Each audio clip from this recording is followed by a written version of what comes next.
السلام علیکم بچوں، آج کا ہمارا عنوان ہے فرانس کا انقلاب۔ اس سبق میں ہم دیکھیں گے کہ فرانس کس طرح سے ایک جمہوری ملک بنا۔ تو یہ جو نقشہ آپ دیکھ رہے ہیں یہاں پر لال رنگ سے فرانس کی نشاندہی کی گئی ہے۔ 18ویں صدی عیسوی میں فرانس کا سماج 3 طبقوں میں بٹا ہوا تھا۔ پہلا طبقہ اہل کلیسا کا تھا، یعنی کہ پادری وغیرہ جو چرچ میں رہتے تھے۔ دوسرا اشرافیہ اور امرا کا تھا، وہ لوگ جو دربار میں رہتے تھے اور فوج میں شامل تھے۔ اور تیسرا طبقہ جو تھا وہ سماج کے باقی افراد اس میں رہتے تھے، جیسے تاجر، وکیل، کسان، مزدور اور غلام وغیرہ۔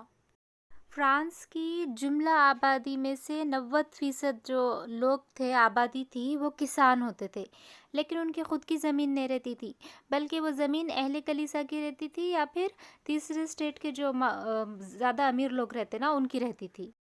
اہل کلیسا جو ہوتے تھے وہ بادشاہ کے لیے خدا سے دعا کرتے، اور جو دوسرا طبقہ رہتا تھا اشرافیہ کا، وہ بادشاہ کی خدمت کرتے۔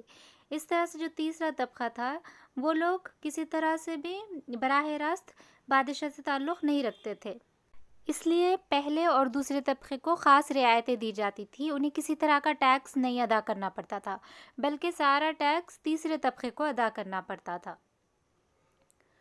5 مئی 1789 کو انقلاب کی شروعات ہوئی فرانس میں۔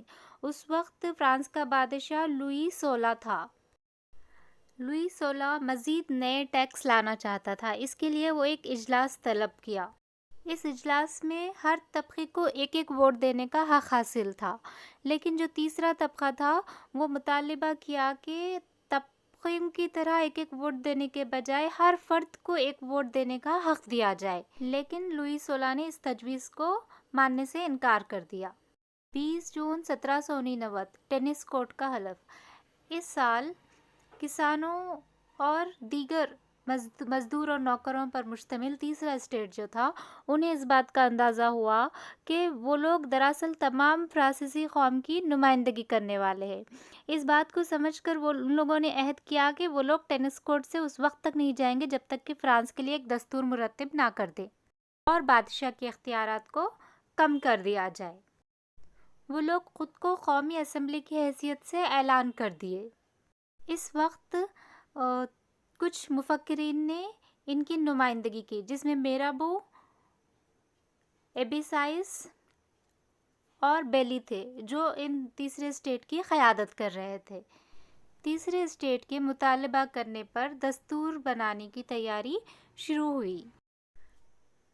14 جولائی 1789 باسٹل کے قید خانے پر حملہ۔ اس دوران غربت میں اچانک اضافہ ہو گیا اور قیمتوں میں بھی اضافہ ہو گیا، جس کی وجہ سے لوگ کافی پریشانیوں اور تناؤ کا شکار ہو گئے۔ روٹی کی قیمتوں میں تک اضافہ ہو گیا، لوگ لمبی لمبی قطاروں میں ٹھہرنے لگے۔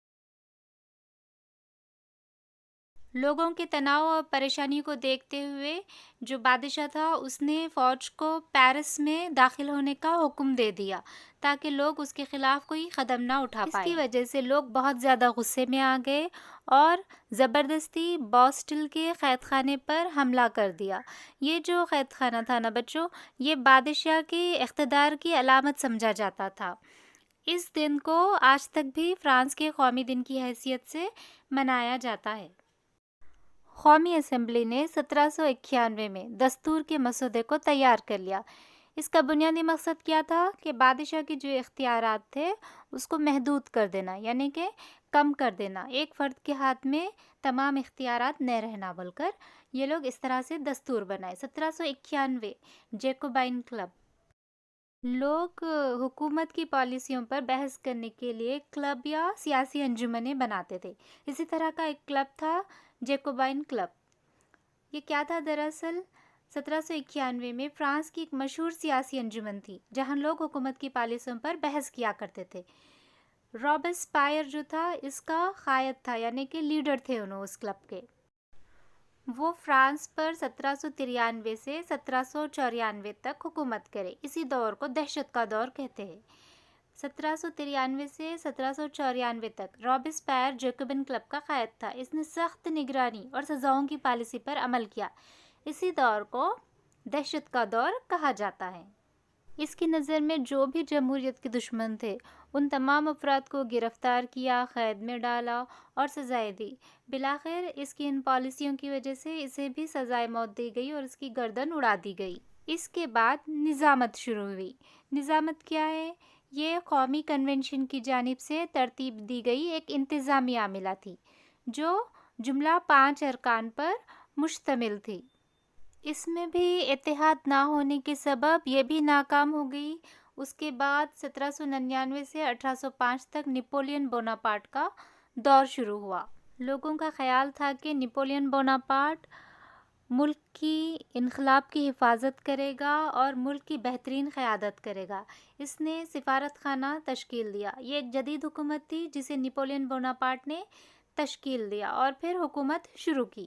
فرانسیسی انقلاب کے دوران اقدار جیسے کہ آزادی، مساوات اور بھائی چارے کو کافی فروغ حاصل ہوا۔ دنیا ان اقدار سے کافی متاثر ہوئی اور اسے اپنانے کی کوشش کرنے لگی۔ فرانس کے جو موجودہ صدر جمہوریہ ہے ان کا نام ہے ایمینوئل کیمرون۔